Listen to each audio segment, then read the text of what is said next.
Every good pickup truck review requires three things: a location, a truck, and a big white dude. And that's why today we've come to San Antonio, Texas to test the new 2014 Chevy Silverado.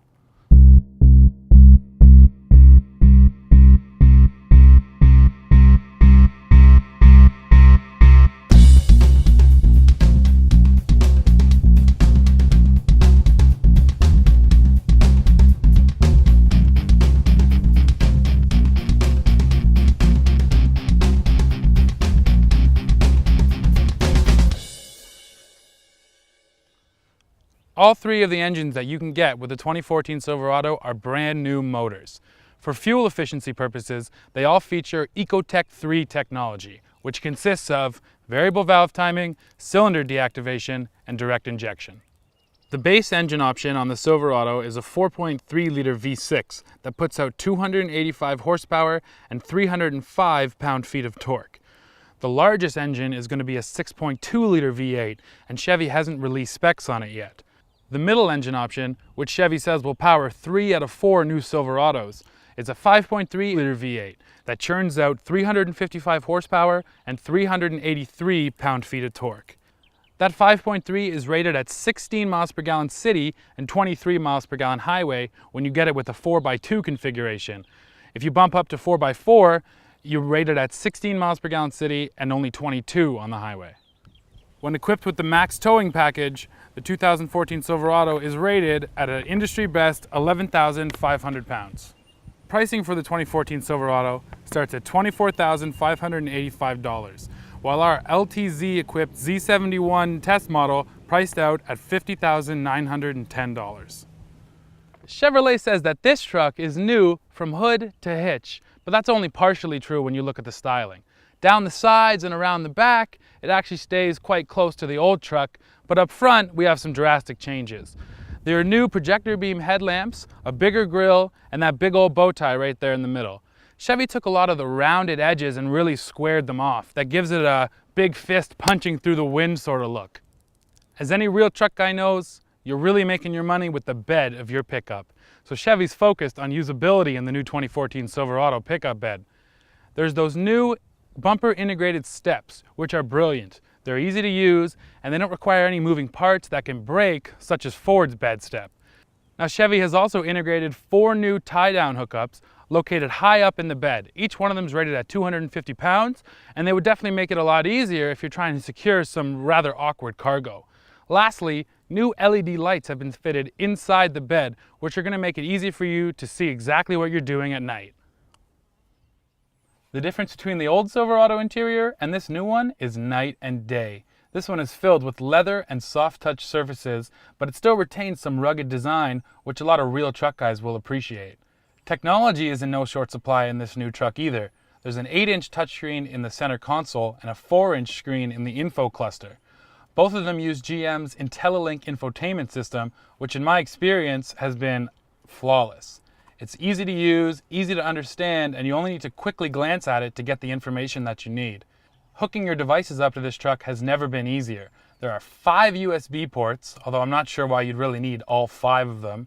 There are 3 12-volt cigarette lighter style plug-ins, and there's one 3-prong 12-volt plug up here in the center stack. One of my biggest gripes with GM's old interiors was that a lot of the information that you needed was located low in the stack. GM has addressed that by moving the touchscreen, the all-wheel drive control, and the trailer brake controller up to the very top, so you only need to quickly glance off the road to get the info that you need. It also retains redundant controls as well as buttons that are easy to use with a gloved hand, and that's really what any true working man needs in his truck. While driving, the ergonomics in this truck are so good that I have to bring them up again. All the controls are right where I want them to be, within easy reach of the steering wheel. Now, when you have no weight on the back of this truck, it feels really good. One of the biggest differences compared to the previous model is the addition of electric power steering. Now, honestly, the first time I got in here, I thought it was still hydraulic. I had to ask one of the engineers to find out for sure. And that's because the weighting is just right. It's not too light and it's definitely not too heavy, and it changes based on what you're doing. In a parking lot situation, it's very easy to turn the wheels. Whereas when you get on the highway and you get some more speed going, the weighting steps up and gives you a really planted, solid feeling steering wheel. Now when it comes to powertrain, the throttle response is bang on. The braking is pretty good, but it's still a little bit of a pillow top. Once you push into the pedal more, you get the stopping that you want, but it takes a little getting used to. We got the chance to hook up 8,500 pounds to the back of this Silverado in the form of a skid steer. Now let me tell you that weight felt just right for this truck. Any more than that and I'd be a little scared that the truck would be getting pushed around a bit. My biggest complaint is when hooked up to that engine, the torque response in the low end really isn't where I'd like it to be. And now that's in comparison to Ford's EcoBoost V6. Chevy says that this 5.3 liter V8 that's under the hood is going to be their volume engine too, so if you do want that power you could always bump up to the big V8, but the majority of buyers aren't going to be getting the big engine. We got the chance to sample this new Silverado off-road as well, and we got to use Chevy's Hill Descent Control, which is new for the 2014 Silverado. Now, in my experience with the truck, it was a little bit out of phase with the hills, so it would let you come in really hot over the top of the hill and then grab halfway down. If you feathered the brakes and used the Hill Descent Control together, it worked quite well, but it definitely seems like the system needs a little bit more fine-tuning. So while I mentioned that the torque in this engine wasn't exactly where I'd like it to be, the fuel economy is definitely right there.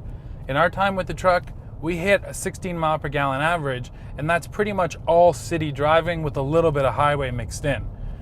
I was a little worried when they told me about the cylinder deactivation.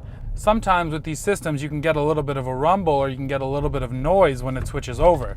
But I can assure you that this Silverado is completely seamless. You don't notice it happens, and the only way you can tell is when the indicator in the info screen changes. This new Silverado is also packed with tons of safety tech, like lane departure warning and forward collision alert, both of which use Chevy's Safety Alert seat, which vibrates the bottom of the seat to let you know when there's a problem. It really is a great system because that physical touch is way more alerting than any beep could ever be. While it may not be the torquiest truck of the half-ton bunch, those new great looks inside and out, the improved fuel economy, and special features like that bumper integrated step are going to be more than enough to please the Chevy faithful and might just pry some fans away from their Fords and Rams. After this test, it's still safe to say that the Chevy Silverado is built like a rock. For more on this review and others like it, visit autoguide.com.